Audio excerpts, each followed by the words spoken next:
For decades, open houses have been a staple of real estate marketing. Sellers picture a weekend afternoon filled with eager buyers streaming through the door, leading to a flurry of offers by the end of the weekend. It may feel like a necessary step in the selling process, a way to ensure the home gets maximum exposure. But the truth is, open houses rarely sell homes. I'm Eric with Andersen Realty Group. Most serious buyers don't wait for an open house. They schedule private showings with their agent at a time that works for them. Data shows that the vast majority of sales happen through these scheduled appointments, not from some rando wandering in through an open house. I have hosted thousands of open houses, and I've only seen that happen once. So you're telling me there's a chance? Yes, Lloyd, there is a chance you'll sell your home from the open house, but there's a big difference between what's possible and what's probable. Yet the open house remains popular, and they do serve a purpose, though not always the one sellers expect.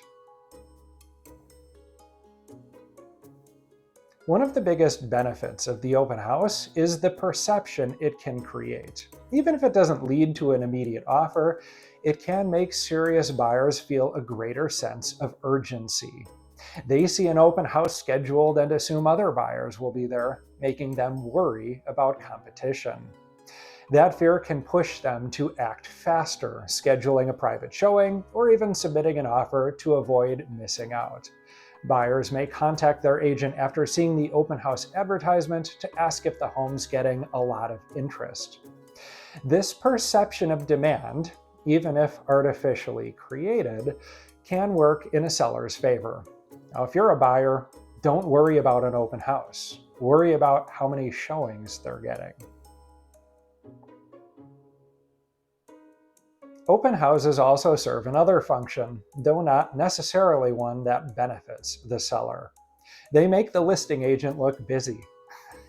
Even if the open house doesn't generate any real interest, it suggests to the seller that their agent is working hard to market their home. But the truth is, the open house is often more valuable to the agent than to the seller. In hosting thousands of open houses, I've met many buyers, many of whom have gone on to purchase other homes with my help. Only once did the buyer I meet at the open house buy the home that was hosting the open house. For buyers who are just beginning their search, open houses provide a low-key way to look at homes without committing to a private showing. Some prefer to browse casually before they get serious about working with an agent. This is great for early-stage buyers, but of no use to the seller. An open house might help a potential buyer decide what they want months down the line, but it's unlikely to translate into an offer. There are times when an open house can provide useful feedback. If multiple visitors comment on the same thing, the price is too high, they were expecting the home to be bigger. This feedback can sometimes help the seller make some adjustments. But in most cases, the strongest feedback comes from actual buyer activity. How many private showings are scheduled, whether any offers are made, and what agents are saying about their clients' reactions to touring the home. An open house can provide some insight, but it's not the best way to gauge market response. Personally, I'd rather have one private showing than an open house filled with tire kickers and looky-loos.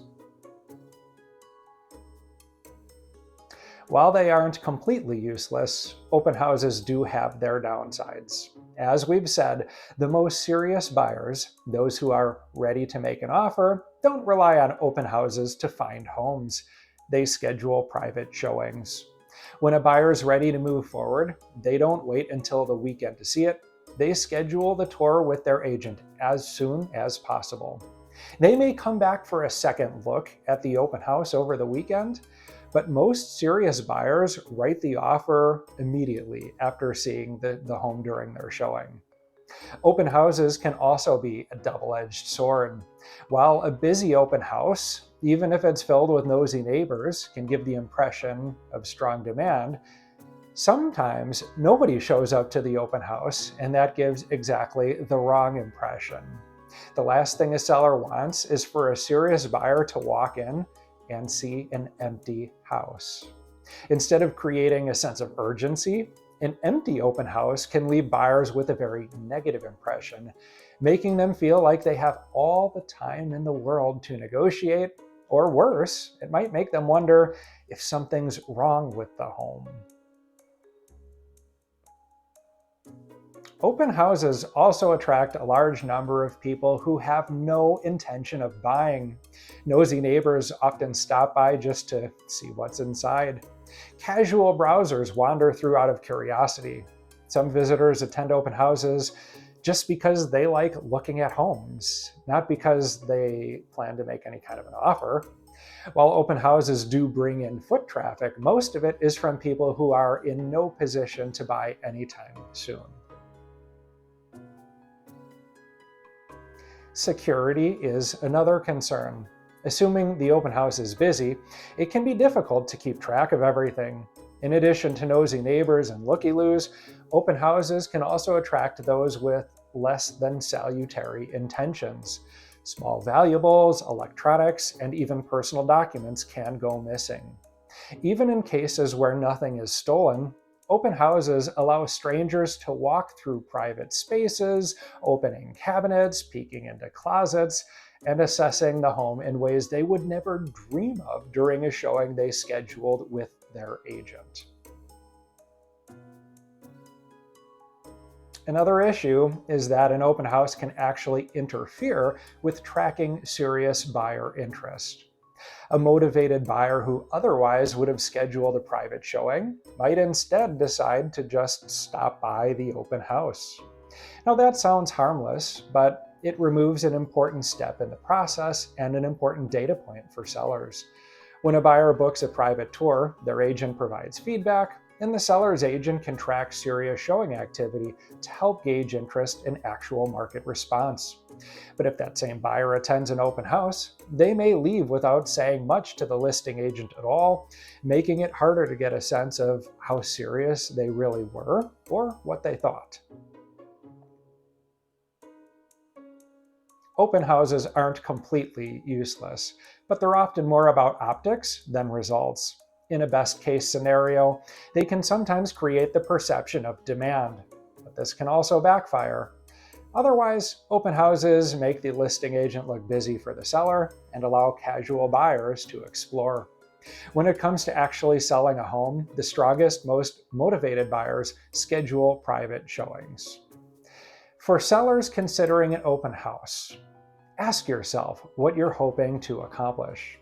If the goal is to make the home feel busy, an open house might do that, especially if you restrict showings to that time. But if the goal is to actually sell the home, you'd probably be better served by pricing strategically, marketing effectively, tracking genuine interest, and attracting serious buyers through targeted outreach. Unlocking the door and hoping the right person wanders in isn't a strategy, it's wishful thinking. If you're a buyer who's ready to get serious about finding the right home, or if you're a seller who wants an effective strategy for marketing your home, reach out using my contact information in the video description below. And if you found this helpful, please be sure to like this video, subscribe to my channel, and turn on notifications. I'm Eric with Andersen Realty Group, a family-owned brokerage where we treat our clients like family.